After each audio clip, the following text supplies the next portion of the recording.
ازيكم عاملين ايه؟ النهارده في فيديو جديد معانا الهوندا سيفيك الموديل 2020. هنتكلم بالتفاصيل عنها من جوه ومن بره وعلى الموتور. يلا بينا.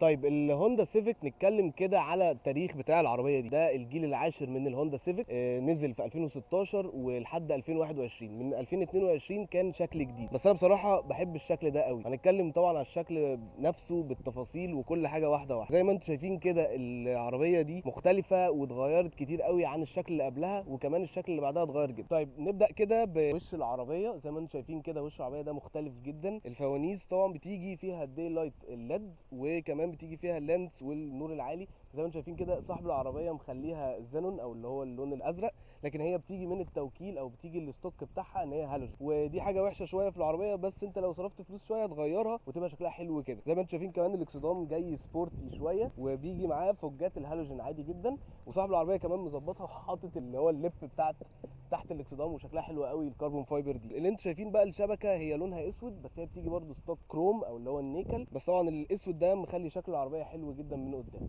طيب نتكلم بقى على جنب العربيه. زي ما انتم شايفين كده العربيه دي مسحوبه، تحسها اللي هي جران كوبيه شويه. السحبه دي جامده قوي في العربيه الهوندا سيفيك، والسيفيكس برده معروفه ان هي عربيات ساعه شبابيه شويه، فالموضوع ده لايق عليها جدا. نبدا كده من اول العربيه من قدام. زي ما انتم شايفين كده في اشاره من الجنب دايما منوره مع النور، ده ستايل اللي هو الامريكان شويه، بس طبعا بتيجي في مصر اللي هي الباغه بتاعتها بتبقى الشفافه، لكن طبعا لو العربيه بره بتيجي باغه بتبقى لونها اورنج شويه ملفته للعين. الجنط اللي بيجي 2 تون و215 على 50، ده مقاس الكاوتش. مقاس الكاوتش حلو جدا وهتلاقيه مريح في المطبات، ودي حاجه حلوه. المرايات كمان بتيجي شكلها حلو قوي وفيها الاشاره وما بتقفلش اصلا ضم يعني مع العربيه، بس في نفس الوقت انت ممكن تقدر تعملها او بتعدلها يعني بتكودها. زي ما انتم شايفين المقابض بتيجي كروم، وفيها كمان اللي هو الايزي اكسس، لو مفتاح في جيبك بتدوس الزرار العربيه بتفتح على طول، ودي حاجه حلوه برده في العربيه. زي ما انتم شايفين كده عشان كده مفتاح جوه في جيبي يعني. طيب وكمان زي ما انتم شايفين كمان ان هو فيها نيكل حوالين البيبان، وده مخلي العربيه شكلها حلو من الجنب. زي ما انتم شايفين كمان العربيه فيها حوار ان هي بتدور من المفتاح، ودي فكره حلوه ان انت مثلا لو في الحر او الكلام ده كله بتقدر تدورها والتكييف بقى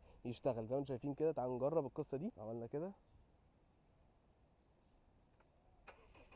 زي ما انتم شايفين اهي دارت. ظهر بقى العربيه بتاعت الهوندا سيفيك. زي ما انتم شايفين كده العربيه مسحوبه قوي، فيها الفوانيس اللي هي على شكل السي، ودي بصراحه شكلها حلو قوي وهي منوره بالليل. في نفس الوقت ساعات في ناس بتعدلها كده وتحط فانوس زياده ان هي تبقى قافله على بعض كده وبتبقى شكلها حلو جدا. صاحب العربيه حاطط السبويلر الكربون فايبر هنا، وكمان اللي على البربريز اللي ورا، ودي شكلها حلو قوي بصراحه. العربيه كمان بتيجي بالاكسدام اللي هو شبه السبورت شويه، في نفس الوقت في السنسورز والكاميرا. هو مزود كمان زياده كده حته كربون فايبر ورا ومخليها شكلها حلو، بس اللي في الاوريجينال اللي في الستوك في الاكسدام بتبقى الشبكه دي، وان هي كمان فيك يعني مش بتدخل بتستفيد منها باي حاجه، هي شكل بس، ودي حاجه مش حلوه قوي في الاكسدام بتاع الهوندا سيفيك. طيب نفتح الشنطه بقى بتاعه الهوندا سيفيك. زي ما انتم شايفين بتفتح كمان من الريموت. حجم الشنطه ممتاز جدا، شنطه 470 لتر. صراحه الحجم حلو قوي، وفي نفس الوقت الحته اللي هي الليب اللي قدام هنا دي صغيره، فان هي مش هتضايقك لو انت بتشيل شنطه او حاجه، هتلاقيها طلعت بسهوله منك، او بتدخلها برده هتلاقيها بسهوله معاك. وزي ما انتم شايفين كده ان هي فيها كمان فكره ان انت تقدر تنزل الكراسي الكنبه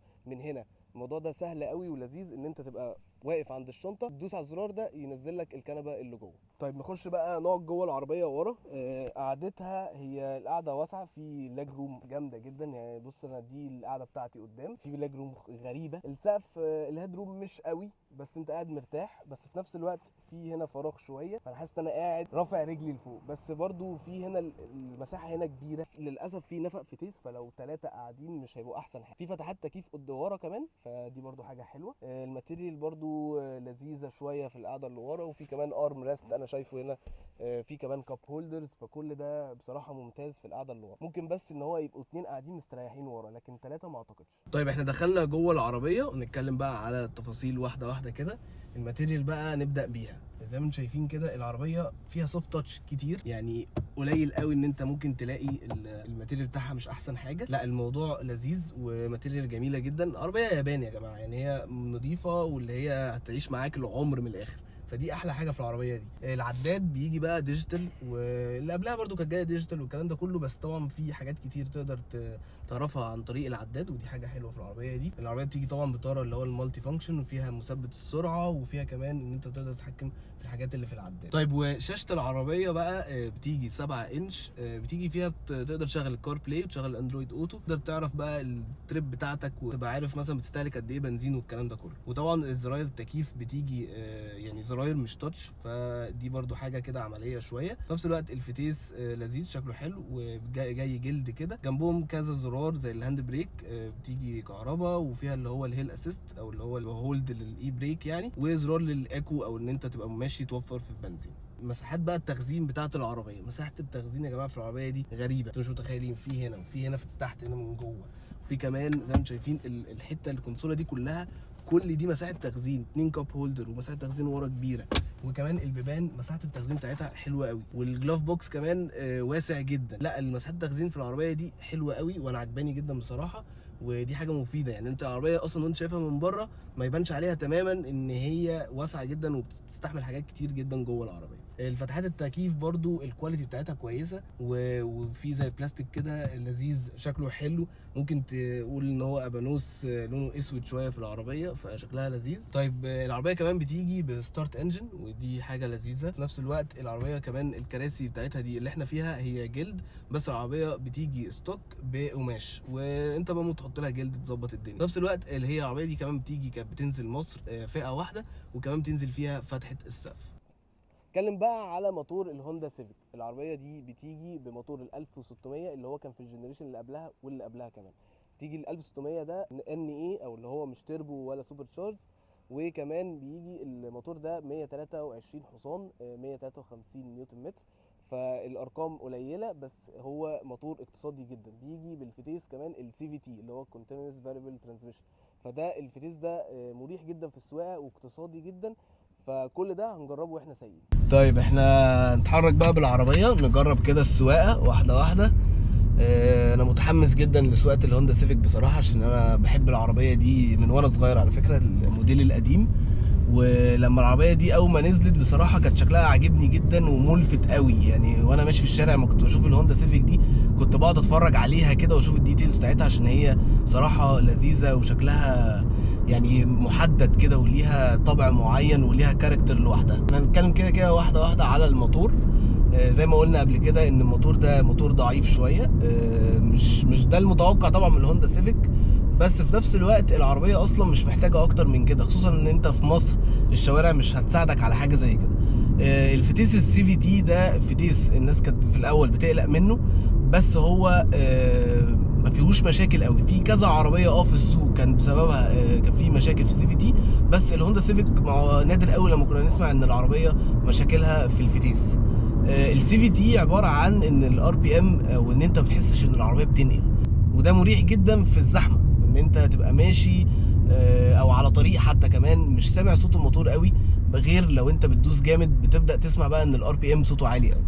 طيب وضعيه السواقه في الهوندا سيفيك، خلي بالكوا ان هي اصلا فكره ان انت تظبط الدريكسيون ده البتاع الاخرى دي بعيده قوي، ان انت ترفع الدريكسيون او تعليه دي رخمه شويه. بس انا شايف العداد طبعا انا اللي هو الديجيتال الجديد ده هو حلو، وفي نفس الوقت مديك طبعا معلومات كتير عن العربيه، فده لذيذ وكمان شكله بصراحه حلو قوي في السواقه. يعني انا سايق وشايفه كل حاجه عاجبني بصراحه. تحس ان العربيه طبعا سبورت قوي، والعداد والار بي ام بيروح ويجي والكلام ده، كل الحاجات دي لذيذه جدا في العربيه.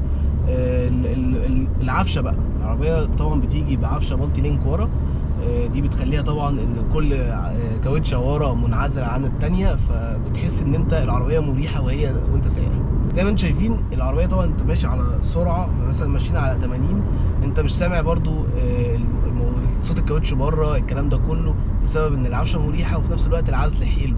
يعني انا عاجبني جدا العزل في العربيه، حتى وانا قافل السقف بس فاتح الستاره نفسها، في عربيه مش فاكر كنت انهي واحده اللي كنت سايقها، تقريبا 508، لما انا فتحت الستاره نفسها كنت سامع في صوت هواء داخل في العربيه. لا العربيه دي مفيش الكلام ده، يبقى كده ده معناه ان هو التقفيل بتاعها حلو جدا. طيب الرؤيه بقى في العربيه دلوقتي، انا زي ما انا ظابط الكرسي عليا انا شايف كل حاجه بوضوح لحد القايم ده. للاسف القايم ده حاجب الرؤيه شويه صغيره، في نفس الوقت لا وراك تمام، الازاز كبير. في ناس كتير كانت بتشتكي من الهاتشباك، يعني طبعا الهاتشباك منتشره اكتر بره مصر، بيقولوا ان الازاز اللي ورا صغير شويه، بس هنا لا الازاز تمام، انا شايف كل حاجه ورا كويس جدا. هي الفكره الوحيده في القايم اللي هو اللي جنبي ده رخم شويه وانا سايق، بس غير كده المرايات كمان كبيره وانا اقدر اشوف كل حاجه حواليا، وده مهم جدا ان انت تبقى راكب عربيه واطيه، فلازم تبقى مخلي بالك برده من اللي حواليك. طيب عوامل بقى السيفتي اللي في العربيه دي بتيجي ب6 اير باج، فيها ABS واي بي دي، وفيها كمان يعني زي ما تقول كده كل حاجه سيفتي انت محتاجها بتلاقيها في العربيه دي. طبعا العربيه دي مش رخيصه، كانت زمان طبعا بتنزل بسعر اصلا غالي، لو انت بتتكلم مثلا الكومبيتيتور بتاعها اللي هو تويوتا كرولا مثلا والكلام ده كله، فكان في فرق سعر عالي جدا ما بين الاثنين. بس طبعا ركبت الهوندا، عارفين كويس قوي ان الهوندا احسن بكتير من الكورولا، وان انت بتقارن ايه بايه. لا السيفيك في حته تانية بطريقه معينه كده بشكل معين. العربيه برضو رايحه في فكره ان هي عربيه سبورت او رياضيه، وفي نفس الوقت بتديك برضو الانطباع الاقتصادي في السواقه والراحه البال، وكمان الصيانات اللذيذه والهاديه والاسعار الرخيصه جدا في الصيانه. طيب احنا دلوقتي كده بصوا بنجرب الجري، مش مشكله. دلوقتي احنا بنجرب الجري بالعربيه. العربيه طبعا زي ما انتم شايفين فتيس الCVT بيفضل مخلي الRPM عالي، بس في نفس الوقت العربيه بتجري.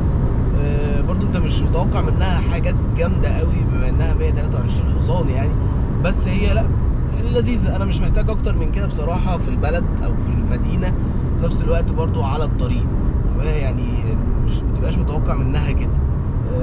لا انا عجباني جدا بصراحه، وطريقه سواقتها والهاندلنج بتاعها او اللي هي في الملفات الموضوع مختلف جدا، والعفشه المالتي لينك معاها مساعده جدا في حاجه زي كده.